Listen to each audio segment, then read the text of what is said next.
തളിപ്പറമ്പിൽ വൻ സിന്തറ്റിക് ലഹരി വേട്ട. കോഴിക്കോട് വാണിമേൽ സ്വദേശി പി ഹഫീസിനെയാണ് 39 ഗ്രാമിലധികം MDMAയുമായി ലഹരി വിരുദ്ധ സ്ക്വാഡും തളിപ്പറമ്പ് പോലീസും ചേർന്ന് അറസ്റ്റ് ചെയ്തത്.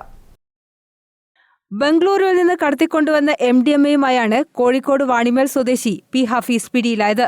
ഇയാളിൽ നിന്ന് 30.6 ഗ്രാം MDMA പിടിച്ചെടുത്തു.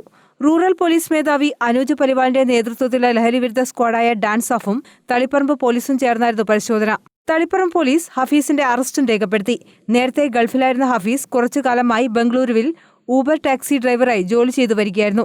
ബംഗളൂരുവിൽ നിന്ന് നാട്ടിലേക്ക് വരുമ്പോഴൊക്കെ മയക്കുമരുന്ന് കടത്തിക്കൊണ്ടുവന്ന് തളിപ്പറമ്പ്, കണ്ണൂർ തുടങ്ങിയ പ്രദേശങ്ങളിൽ സബ് ഏജന്റുമാർക്ക് വിതരണം ചെയ്യുകയാണ് പതിവ്. ഇക്കാര്യം മനസ്സിലാക്കിയ ഡാൻസാഫ് ടീം ഇയാളെ നാളുകളായി നിരീക്ഷിച്ചു വരികയായിരുന്നു. ബുധനാഴ്ച ബംഗളൂരുവിൽ നിന്ന് തീവണ്ടി മാർഗം പയ്യന്നൂരിലെത്തി അവിടെ നിന്ന് ബസ്സിൽ തളിപ്പറമ്പിൽ വന്നതായിരുന്നു ഹഫീസ്.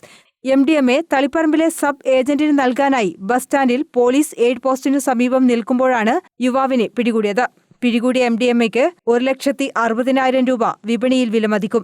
ഡാൻസാഫ് ടീമിനു പുറമെ Taliparamba SI Dineshan Kotheri, probational SI V രേഖ, CPO നവാസ് എന്നിവരും പ്രതിയെ പിടികൂടിയ സംഘത്തിലുണ്ടായിരുന്നു.